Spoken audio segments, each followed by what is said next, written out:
Hello and welcome to the Update program. My name is Michael David and my guest today via telephone is Jennifer FitzPatrick. She's a generations expert and gerontologist and author of the book Cruising Through Caregiving, Reducing the Stress of Caring for Your Loved One. Jennifer, thanks for being on the Update program today. Oh, thanks so much for having me on.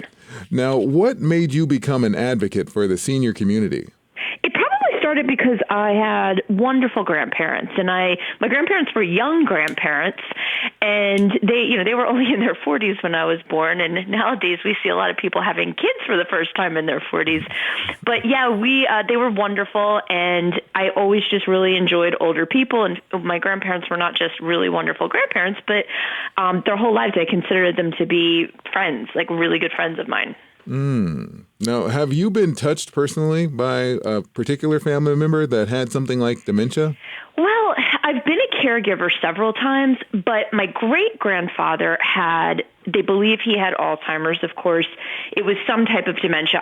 Now that we know so much more about dementia, I don't know if it was definitely the Alzheimer's type. I remember as a kid, we visited him all the time in the nursing home. And so, yeah, that for sure. I was just, a visitor. I didn't provide care for him. But I've been a caregiver for many people in my family since then, though. And I know a lot of people want to help out with stuff like this. What's something called Hilarity for Charity? Oh, it's such a great organization. So the actor Seth Rogen and his wife, Lauren Miller Rogen, they are dealing with an Alzheimer's diagnosis in their family. Lauren Miller Rogen's mom has young onset dementia. And they realized that they were very fortunate that they could afford good care for her. And so they started this nonprofit called Hilarity for Charity. It's at hilarityforcharity.org. And what they offer is they offer grants. So financial grants to people if they're taking care of a loved one who has Alzheimer's or another type of dementia, and they need help. If they want to have an aide come into the home to take care of their loved one, you can go onto their website, hilarityforcharity.org, and you can apply for a grant. And so it's a wonderful, wonderful resource. Right now, they're able to help about 250 families per year. Wow, that's fantastic. Because I know it must be very stressful being a caregiver, and you mentioned that you've been one. Yeah. Is there any way that people who are currently giving care to others or providing it for others find a way to reduce their stress in some way? Well, the whole book, Cruising Through Caregiving, the whole reason that I wrote it is because it's every chapter, it's 15 chapters. Every chapter is a different way to reduce stress.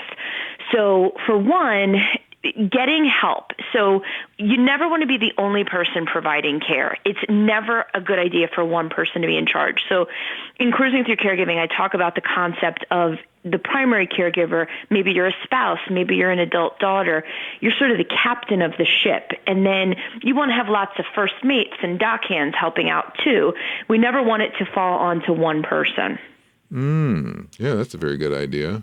And, of course, we also want to listen to the doctors because the doctors have a lot to say. But, I mean, do the doctors always know everything? Well, I have a chapter in Cruising Through Caregiving, and it's called The Doctor Doesn't Know Everything. And that is not to be negative about doctors. It's very pro-doctor. But what we want is when you go to the doctor, be prepared to talk about issues that the doctor can help you with. So, for example, when you go to, a lot of times people go to the doctor and they'll be maybe asking questions or taking up time, maybe wondering about community resources or wondering about help that they could get in the home. There are better places to ask those questions. Some docs are wonderful about that. They know a lot about resources and services. But what I recommend to all families, if you're struggling with a caregiving situation, use your time with the doctor to talk about the diagnosis, to talk about medicine side effects, to talk about any concerns you might have with symptoms. But if you're a caregiver, every county and city in this country has what we call an area agency on aging. And to find yours, all you have to do is go to N as in Nancy, the number 4A.org. So N4A.org.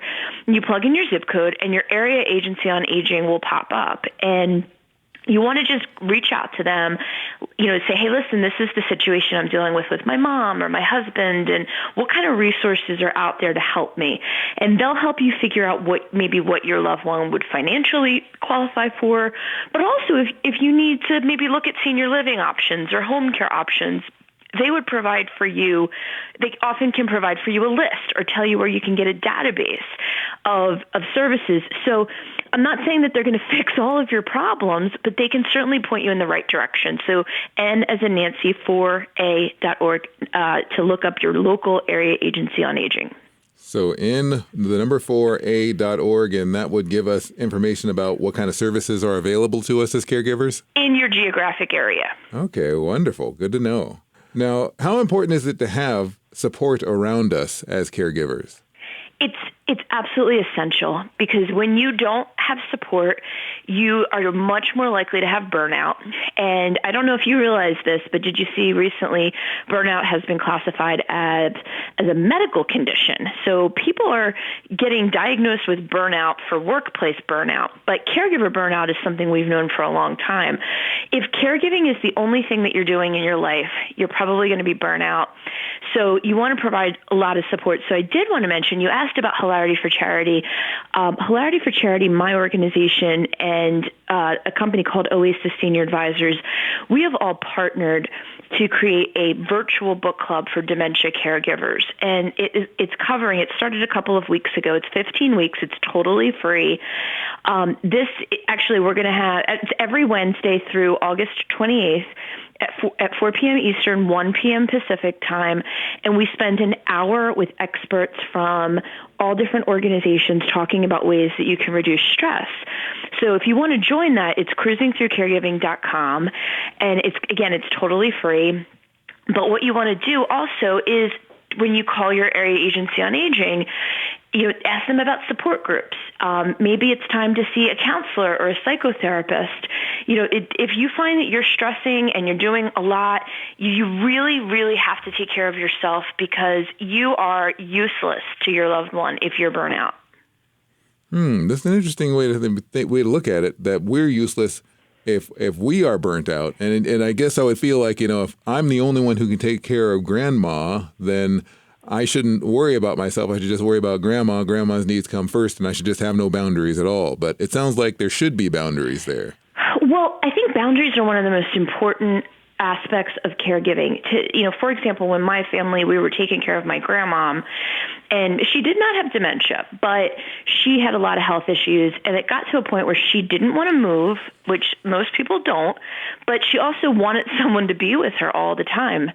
And we were sleeping over there, and all my aunts and uncles and my cousins and my brother and my dad, and I remember one day my dad called me up and he says, I can't do it anymore. I'm not sleeping over there anymore. And so his boundary basically was, listen, I'll take her to the doctor. I'll stop by and visit her. He had things that he's willing to do, but he's like, I'm not sleeping there anymore. It's getting to be too much. And I thought that's good. It's okay to say, here's the stuff I'm willing to do, and here are the things I'm not willing to do. And of course, we want to do everything we can for our loved ones as they're aging and they need our help more and more. However, sometimes they can't get the caregiving professionally, or even the medical care they need, or whatever else they need, because it seems like more and more seniors are having a problem with debt. Does it seem like the number of bankrupt retirees is increasing? Well, I think the big thing that's going on right now is that people did not expect to live as long as they've lived. We look at average lifespans, which is in the mid-late 70s, but so many people are surpassing that age group. So I think a lot of people just simply, we got to think of the generation that's elderly right now. They weren't encouraged to set up an IRA or a 401k. Some of them had pensions, but again, is it really keeping up with the cost of living and all that? So, there's a lot of older adults that have been, I've been in this field for a very long, over 25 years. And I think that there's always been older adults that have struggled financially. They're on a fixed income. They didn't determine, they didn't realize how much they were going to need when they were no longer working and they were going to be on a fixed income. Yeah, I mean, it seems like so many different things are hitting the senior citizens from so many different ways. I mean, such as cutbacks in their social safety net, like, raising the retirement age and requiring seniors to pay more out-of-pocket health care costs, as well as a shift in risk from government and corporations onto individuals. It seems like everything's against them in a lot of ways. I think the best thing for all of the listeners to do is to really, really, if you're not an older adult right now, just take it seriously and expect to live a long time. Think about what you want your quality of life to be when you're older, and try to plan, try to prepare. And if you're listening to this program right now and you've got an older loved one who doesn't have enough money, again, that's when it becomes even more important. Call your area agency on aging. Ask them what resources are available. Look into groups like Hilarity for Charity. You got to be a detective. You know what I mean? You got to look at where are the programs that can supplement. For one thing, adult daycare. So if somebody has a lot of health issues and they're not, maybe can't afford senior living, but they don't have somebody that's with them that can spend all day with them, adult daycare in most cases is a really, really good value. It's probably one of the cheapest things you can do to get care for your loved one. They go to a center during the day. They have meals. They have socialization. Some of those adult day programs will have where they will help with medication administration, but the person goes home at night. And this is way, way, way less expensive than home care, and it's less expensive than senior living. So I think you have to just be more creative if you're on a budget and you need help as you age. If you're just joining us, you're listening to the Update program. I'm Michael David, in studio with my guest via telephone, Jennifer FitzPatrick, generations expert, gerontologist, and author of the book, Cruising Through Caregiving, Reducing the Stress of Caring for Your Loved One. And Jennifer, I'll ask you at the end of the program too, but can you give those websites you gave for your Cruising Through Caregiving, as well as the Area Agency on Aging? Sure. So cruisingthroughcaregiving.com, you can get a free chapter of the book, but also to sign up for the virtual book club for dementia caregivers, which goes through, it's every Wednesday, 4 p.m. Eastern, 1 p.m. Pacific, and it's every Wednesday through August 28th. And then N4A is N as in Nancy, the number 4, A as in Apple.org. And that's where you can find your local area agency on aging, which if you don't know where to begin, that's a great place to start. Find your local area agency on aging, ask them questions about what services your loved one is eligible for, and then grants for dementia home care through hilarityforcharity.org. Wonderful. Well, I wanted to ask you, a lot of Americans are likely to retire with a private pension, but more and more Americans are more likely to be carrying a mortgage or credit card into their 60s and their 70s. I mean, how are we going to be able to deal with this, considering, 1/4 of the country is going to be older than 65 by 2050 compared to 15% now? Is it possible that there's going to be a coming storm of broke elderly people? Yeah, I mean, it does. It is a stressful situation because, again, people are living longer. Healthcare is becoming more expensive. I think just do the best you can to be, to work with your financial professional, a certified financial professional, a CFP, work with an elder law attorney on how to maximize your money in your older adult years, how to properly, if you ever are going to need Medicaid, how to properly spend down if you own a home or if you have any sort of assets. Just make a plan. And maybe it's too late to make a plan. Like maybe you're not working anymore, but you're 75. Talk to your financial professional about, is there anything more that you can be doing to try to maximize the money that you do have? Is it possible to take on some part-time employment if you still feel healthy and you want to get out there and work? One of the big things that's happening right now in the workforce is we have people that are in their 70s, 80s, and older in the workforce still. We have boomers are not leaving the workforce. We have so many generations collaborating in the workforce right now. So there are still opportunities for older adults to work if they want. Now, yes, I think there are opportunities for older adults to work if they want to. However, is it common for older Americans to have trouble finding jobs that maybe pay as much as they did when they were younger? I speak on this a lot. I think most of the time, most people will say, yeah, that they feel like it's harder, that there's ageism in the workplace. Most people will say that they do experience that. One area that I will tell you that's always hiring is senior living and senior health care. Right now, there are so many jobs at every level, from entry level to, corporate executive level. And there's in this field, there are constantly openings. And so and I joke that I am in a field where as I age, I get more credibility because I have friends that are out, thinking about ways that they can make their face look younger. And I'm thinking, I don't have to worry about that in my field. So, but know that that's an area. So maybe if you want a little extra income, maybe get a part-time receptionist job at a senior living company, or if you're a nurse and you have hospital experience, but maybe you want to work 8 hours a week, look into working in senior living. There are literally at every level there are jobs, that's the big. I talk at conferences, I speak at conferences all the time about how hard it is to get people at every level and retain them. So know that that's definitely an area that's growing, and they're always looking for new employees.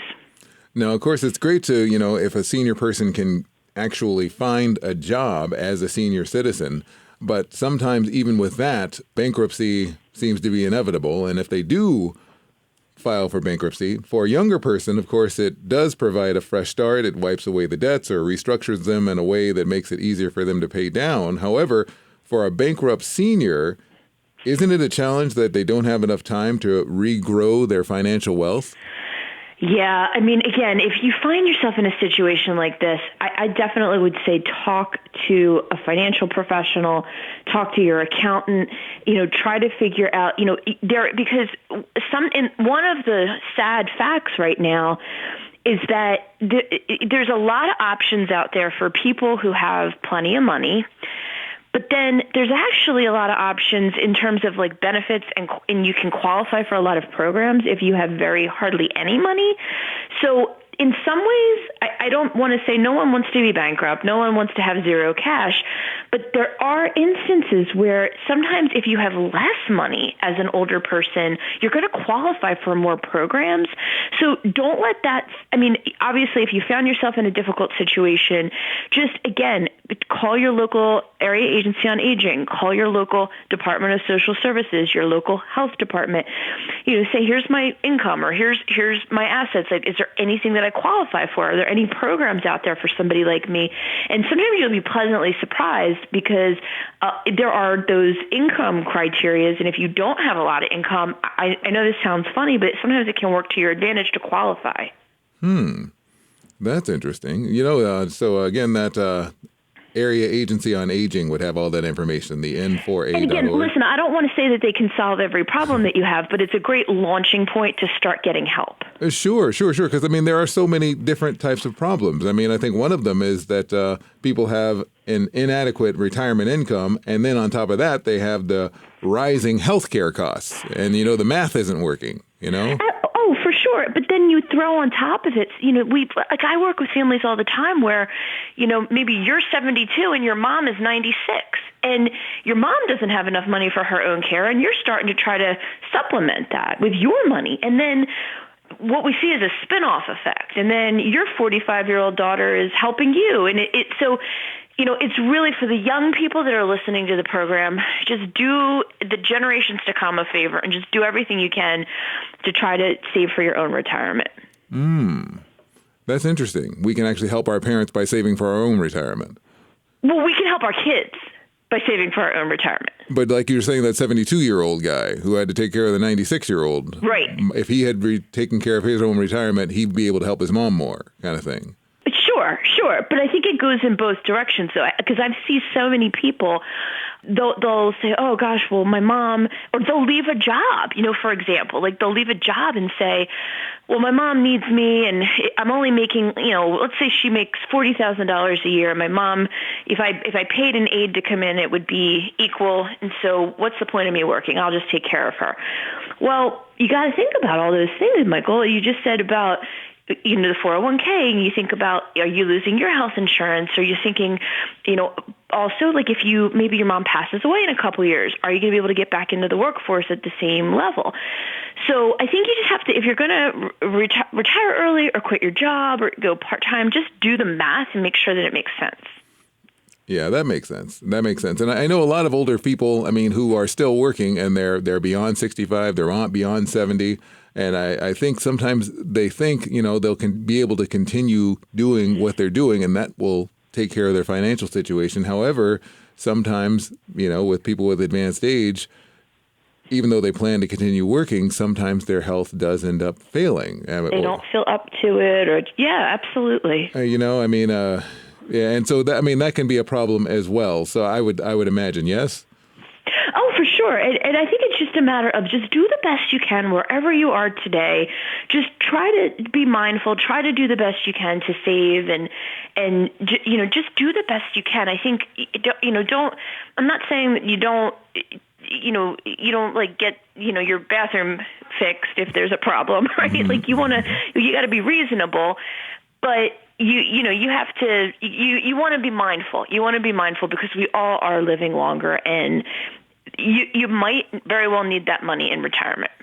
Okay, let's just say there's a senior citizen listening to us right now, and they are in financial debt. What are some ways they can work out of it? Oh, I would say just go to talk to a financial professional about making a plan.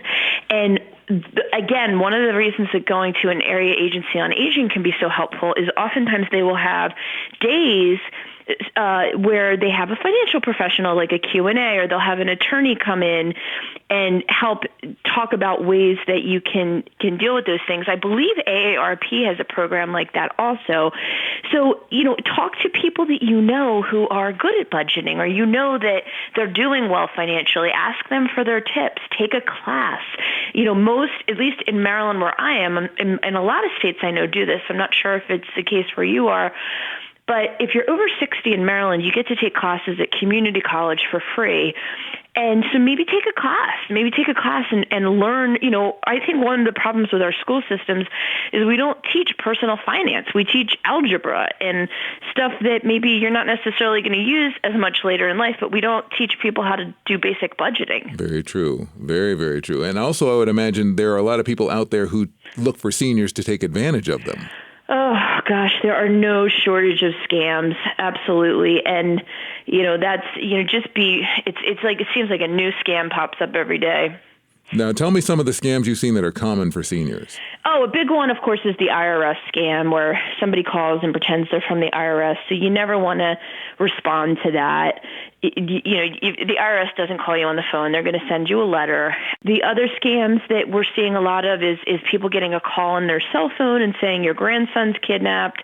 And they seem to know every detail about your grandson. And with this day and age of social media, they can find out things, and it sounds like they have your grandson. Well, hang up the phone and call the police, and also call your grandson and say, look, are you okay? Or call your grandson's, parents, and is he okay?